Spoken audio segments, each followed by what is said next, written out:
Meet Ali Bennett, a friend of mine, a young Muslim born and raised in Sydney, Australia, who has lived quite a successful life. However, it was only recently that his life took a dramatic turn. This is Ali's story.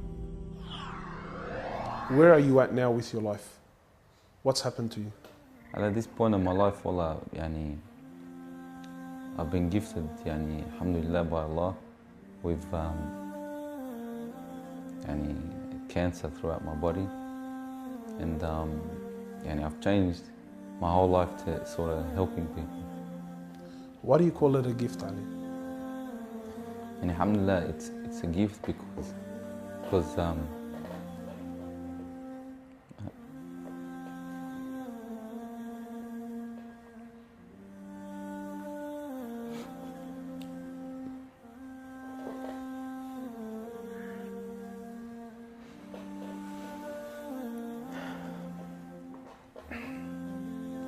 and it's a gift because Allah's given me a chance to change. What has having cancer, what has it opened your eyes to? SubhanAllah, everything in life, even the smallest gift, like breathing fresh air.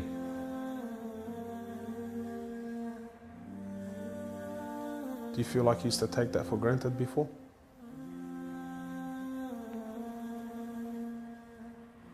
How long have you had cancer for? 4 months now. Ali was diagnosed with stage 4 cancer and given only 7 months to live.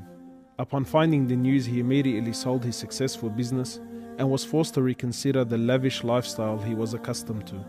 Everything was to change.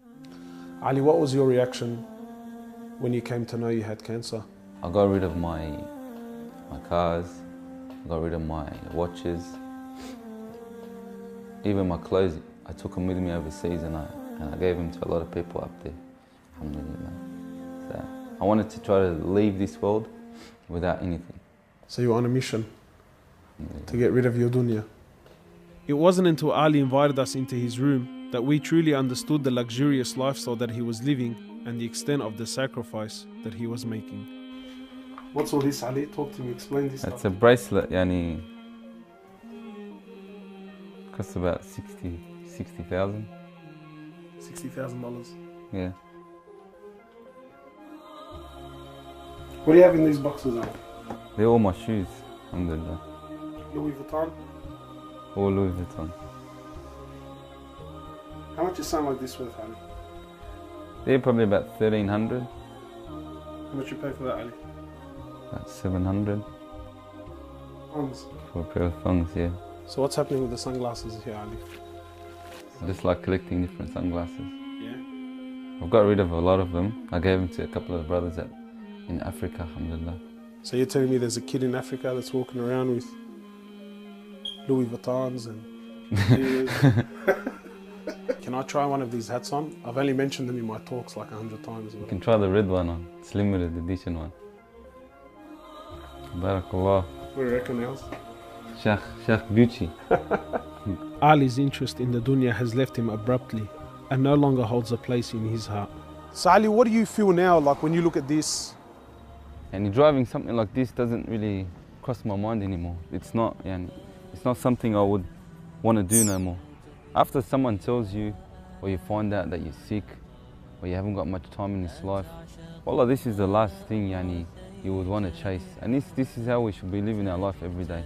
A car like this, people would love to be in it, people would love to own, people would love to drive it. Wallah, they're going for the wrong goals. And you realize that when you get sick, when someone tells you you haven't got long to live, you realize all this stuff, it does not benefit us in any way. So what's the value of this in your heart now? This is worth one pair of thongs for a little African child with no thongs.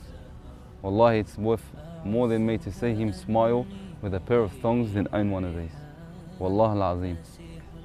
Ali has since dedicated the remainder of his life and wealth to helping those who are far less fortunate than him. After an emotional journey to Africa, Ali has established a charity titled Muslims Around the World Project. The organization wasted no time in the construction of a masjid and a school in Africa to serve as an ongoing charity for him when he finally has to depart.